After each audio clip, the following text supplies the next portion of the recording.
मुझे पता नहीं था कि बेटी की कब शादी हुई, बेटा की कब शादी हुआ, बेटा के बेटा है। लेकिन आज बदकिस्मत है कि पाकिस्तान 2 टुकड़े हो गया, इधर भी कदर नहीं उधर भी कदर नहीं। मैं तो ख़त्म हो गया था, मेरे लिए तो क़यामत आ गया था, क़यामत जैसे क़यामत आ गया मेरे लिए।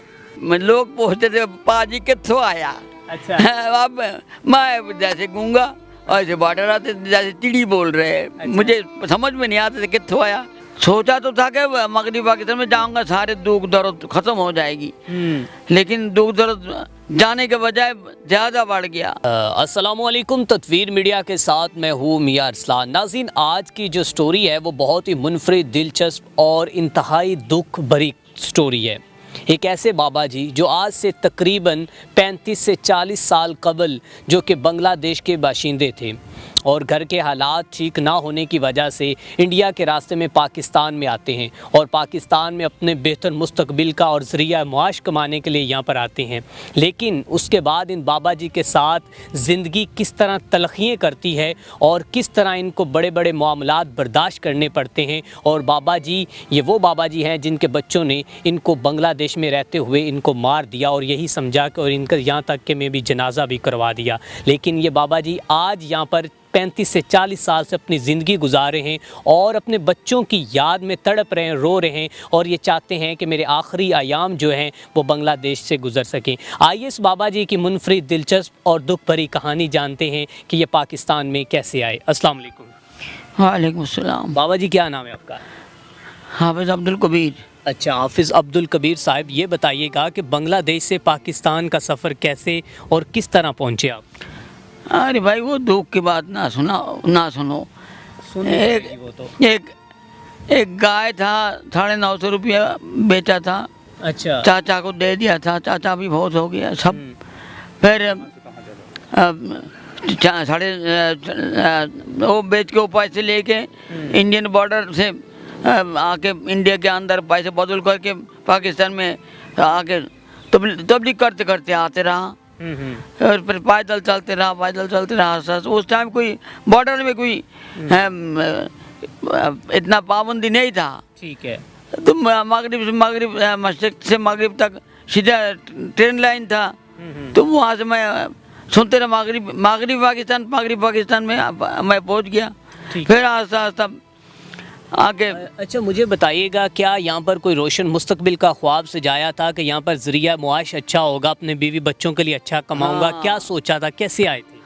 सोचा तो था कि मगरबी पाकिस्तान में जाऊंगा सारे दुख दर्द खत्म हो जाएगी, लेकिन दुख दर्द जाने के बजाय ज़्यादा बढ़ गया। क्या हुआ था यहाँ पे आने के बाद? जो भी थोड़ा मोड़ा बकरी चढ़ा के 2 पैसे कमाया, इमामत करके थोड़ा तनख्वाह, बंगाली समझ के तनख्वाह भी पूरा नहीं देते थे। अच्छा, ठीक है। आप भी 500 रुपये तनख्वाह देते, 5000 रुपये तनख्वाह देते मस्जिद से।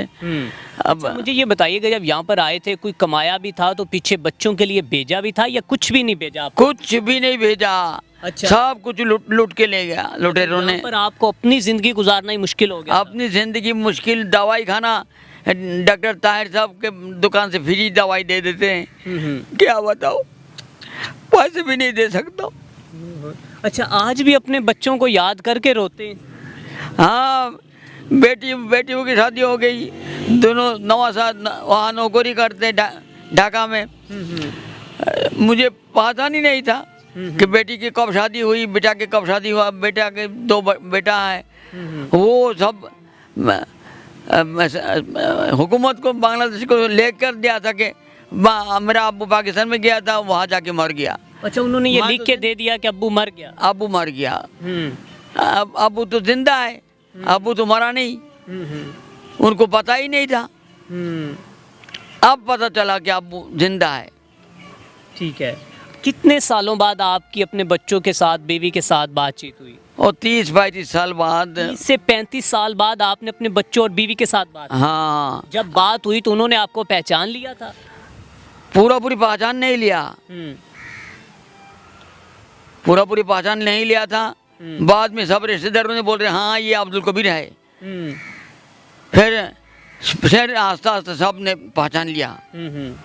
पहले दांत नहीं अभी, अब कान पे काम सुनता हुआ कमजोर हो गया, उठा नहीं जाते, किसी के सहारा लेके उठना पड़ते हैं। ठीक है। अच्छा, अब मुझे बताइएगा कि पाकिस्तान में आने के बाद कहाँ पर आप राइश पजीर हुए? यही वक्त तो कि मैं आशिक लमुदार के वहाँ जिंदगी बसर करते रहा, उनके बच्चों में पढ़ाते रहा और इमामत करते रहा, फ्री, कोई तनख्वाह नहीं था।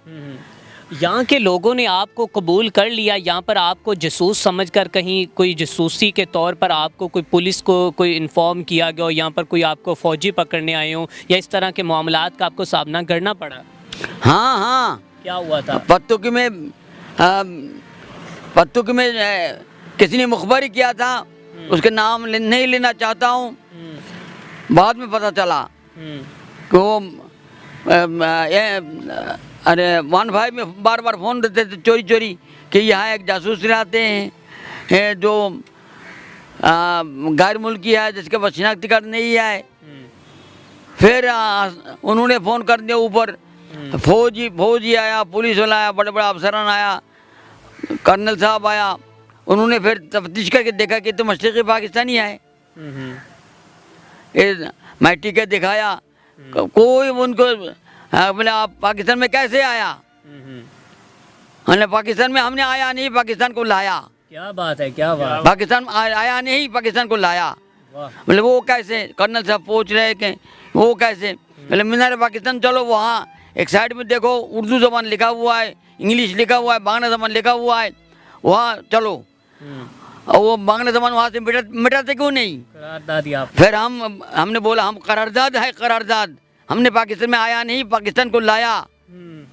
लेकिन आज बदकिस्मत है कि पाकिस्तान दो टुकड़े हो गया, इधर भी कदर नहीं, उधर भी कदर नहीं, बच्चा से भी मालूम हो गया, बीवी से भी मालूम हो गया। अम्मी की जनाजा ना पढ़ सका, कब्र ज़ियारत ना कर सका। अब और अपने बच्चों ने कागजात जैसे ही हो, कागज कुछ भी नहीं है, मैं मशरक़ी पाकिस्तान का हो, बांग्लादेश का हो, और अपने बच्चों ने ही आपको मुर्दा करार दे दिया। हाँ, बेटे ने लिख दिया कि मेरा अबू बहुत हो गया, हालांकि मैं तो जिंदा हूँ। तो इतना दुख की बात है। इस सूरत हाल में हमें हर सूरत में मरने से पहले मेरा वहाँ कब्र हो जाए, दरख्वास्त है, मेरा वहाँ कब्र हो जाए, माँ बाप की कब्र वहाँ, ससुर ससुर की कब्र वहाँ, सब 14 ख़ानदान के कब्र वहाँ, मैं भी वहाँ रहूँगा इंशाल्लाह। तो मेरा औलाद, मेरा ब्रदर, सब दुआएं मग़फ़िरत करते रहेगा। दोस्त अब जितना है, असद के नाम 2 उस्ताद था, दोनों उस्ताद फौत हो गया, अल्लाह पाक उनको जन्नतुल फिरदौस नसीब फरमाए।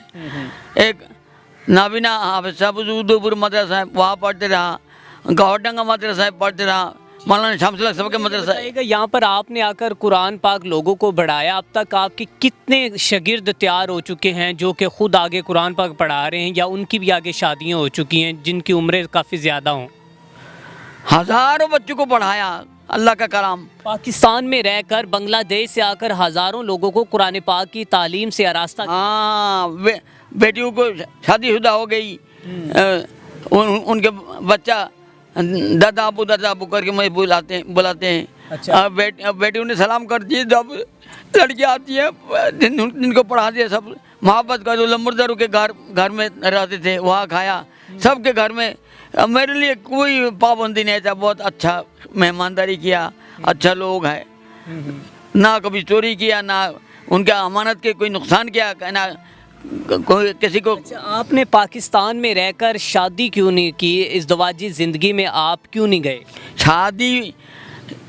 शादी करने के लिए तो यहाँ आया नहीं था। शादीशुदा तो है मैं पहली, शादीशुदा तो बाली था मैं, बच्चा था मेरा, बच्ची थी, एक बच्ची पैदा हुई बाद में, मैंने ना उसको देखा था ना वो मुझे देखी थी। सबकी शादीशुदा हो गई, अभी नाना जी करके ना सलाम करती है, लेकिन मुझे पहचान नहीं। अब उनको देखना मेरा दिल की तमन्ना है कि हमें उनको साथ मुलाकात कराओ, सलाम दुआ हो, उनको देखूंगा, उनको दुआ दूंगा। अपने बच्चों से पहली दफ़ा आपकी मुलाकात हुई जो कि मोबाइल के ज़रिए वीडियो कॉल पे बात हुई, तो उस वक्त आपकी कैफियत क्या थी? कि उस वक्त दिल खून के आंसू रो रहा था कि काश कभी मैं अपने बच्चों के दरमियान होता? मैं तो ख़त्म हो गया था, मेरे लिए तो क़यामत आ गया था, क़यामत जैसे क़यामत आ गया मेरे लिए। औलाद मेरा मैं भी नहीं पहचानता हूँ। अच्छा, आपने मुझे बांग्लादेशी ज़बान में, क्योंकि पाकिस्तान की जानिब से आई थिंक कि जितने भी डॉक्यूमेंट्स की क्लैरिफिकेशन थी वो मुकम्मल हो चुकी है, जितने भी इसमें जो कि मामलात थे वो अपने प्रोसीजर के मुताबिक वो ठीक हो चुके हैं। अब बांग्लादेशी हुकूमत आपको एक्सेप्ट नहीं कर रही, आप बांग्लादेशी ज़बान में उनको क्या पैगाम देना चाहेंगे? हुकूमत बांग्लादेश, शेख हसीना वाजेद वज़ीर आज़म, उनको मैं सलाम करता हूँ। हाँ, वो उनको मैं सलाम करता हूँ। उनको बांग्लादेशी वज़ीर आज़म, बांग्लादेश वज़ीर आज़म हसीना, बांग्लादेश वज़ीर आज़म हसीना वाजेद वज़ीर आज़म अब भी रहेगी इंशाअल्लाह। और तुम्हार बाप रे আমি দেখছি শেখ মুজিবুর রহমানের তাকরির আমি শুনছি। গভর্নমেন্ট মাদ্রাসায় পড়তাম আমি, মানুষ শামসুল ফকির মাদ্রাসায় পড়তাম, ওখানে আমার ফুফু বাড়ি, সব আমার ওই জায়গায় রিश्तेदार আছে, पाटगाती टुंगी पड़ा। अच्छा, आप वहाँ के मुकामी लोगों को जो आपके गली मोहल्लों में, आपकी तहसील में, आपके पुलिस स्टेशन के करीब लोग देखते हैं, उनको क्या हाथ जोड़कर अपील करना चाहते हैं? उनको क्या कहेंगे आप ताकि उस ज़बान में बोलें, वो आपकी आवाज़ सुन सके और इसको समझ सके कि आप किस तरह जो कि एक कर्ब से गुजर रहे हैं अपने बच्चों की जो कि जुदाई की वजह से? भाई क्या बोलो, क्या की बताओ, की বলবো এখন আর আমার জিন্দেগি বরবাদ হয়ে গেছে। আমি আমার এখন যেভাবে হোক নিজে আমার বাড়ি পাঠাও, বাড়ি নিয়ে আসো। আমার ব্রাদারের সঙ্গে আমার সবার কাছে দরখাস্ত, हुकूमत बांग्लादेश से दरख्वास्त है, हसीना वाजेद से भी, शेख मुजीबुर रहमान को मैंने देखा, उनकी तकरीर सुना, हमें दरख्वास्त है, हमारा दरख्वास्त कबूल करो, अल्लाह तुम्हारे भालो कर। तुम्हारे मुझे ये बताएं, आपका वहाँ का एड्रेस क्या? अपने एड्रेस के लोगों को मुखातिब करके आप ভাই মা বান সবার কাছে আমার দরখাস্ত যে আমি তোমাদের কাছে সবার কাছে মাফি চাচ্ছি যে আমি এখানে পাকিস্তানে আসি আমি গলতি করছি, আমাকে মাফি দিয়ে দাও। এখন खुदा के लिए আমার বাড়ি আমাকে পাঠাও। আমার মারার पहले আমার बेटियों के साथ, भाइयों के साथ सब मोहब्बत है, सब माँ बापेर कब्र ज़ियारत करबो। हमारे खुदा के लिए এখন মাফি দিয়ে আমার বাড়ি পাঠাও, আমার নিজের জায়গায়। एड्रेस कौन सा आपका? আমার বাড়ি হলো চরসিংহাতি, পশ্চিম तरकुबरा, उदयपुर यूनियन, मुल्लारहाट थाना और बागेरहाट जिला। और जो बेटी सायमा तार शादी हुई से फरहानपुर, एक बेटीर नाम मक्किया, ठीक है, तार शादी हुई वो जगह गवर्नमेंट माद्रासार पड़े साइडे। तो हमार मेराও तड़पती से, आमियों तड़पती से, खुदा के लिए मरने से पहले मुझे जल्दी जल्दी घर में पहुँचाओ। ये इतना ही पूरा कौमेर जन्य আমি দোয়া করব, আমার জন্য দোয়া করো कि जल्दी जल्दी আমি বাড়ি আসি যেতে পারি। ठीक है। अच्छा, यहाँ पर मेरे और कुछ 2 क्वेश्चन हैं कि यहाँ पर आने के बाद आपने उर्दू ज़बान कैसे सीखी और अब तक आपको कितनी ज़बानों पर अबूर है? ना बोल बताएं। कितना जबान, जबान तो यहाँ धक्का खाते रहा, बांग्ला यहाँ चलते थे। अच्छा। के लोग पूछते थे पाजी कित्थों आया। अच्छा। अब मैं जैसे गूंगा ऐसे बाटर आते, जैसे चिड़ी बोल रहे हैं। अच्छा। मुझे समझ में नहीं आते थे कित्थों आया। अच्छा। पाजी हम वो यहाँ आके धक्का खा खा के उर्दू भी सीख गया, कुछ पुश्तो भी जमात के मार्फत, अल्लाह का शुक्र है। अच्छा। वो पुख्तो जो पुख्तो नहीं मैं कहना जो पठानों के साथ बात कर सकता हूँ, पंजाबी अल्हम्दुलिल्लाह, मेवाती। अच्छा। मेवातियों के साथ मेरा ज़िंदगी बसर हो गया। अच्छा। हाँ, इनके साथ ही मेरा ज़िंदगी बसर कर लिया मैंने। ठीक है।